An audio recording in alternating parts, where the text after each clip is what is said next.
चाहिँ नि तपाईहरुलाई अब तपाईहरुको अनुरोध अनुसार उहाँले अब बर्खा लाग्यो साँपहरु घरभित्र गएर पस्छ र यसबारे तपाईहरुलाई एउटा घरेलु उपाय लिएको रहेछ। साँप कसरी पस्दैन त घरभित्र अब बर्खा लाग्यो?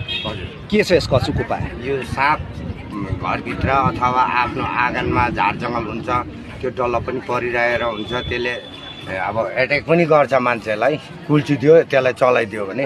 तर त्यो चाहिँ टाढो हुनुको लागि चाहिँ के गर्नुहोस् भनेदेखि मट्टीतेल स्प्रे गर्नुहोस् 15-22 मा। यो मट्टीतेल त्यो नभए अहिले मट्टीतेल पाउनु निकै गाह्रो पर्छ र फिनेल छ, फिनेलमा लसुन कुचाएर चाहिँ तपाईहरुले चाहिँ चालेर चाहिँ मजाले त्यो जस्तै भनौँ हामीहरूले सजिलोसँगले पनि सक्छौँ।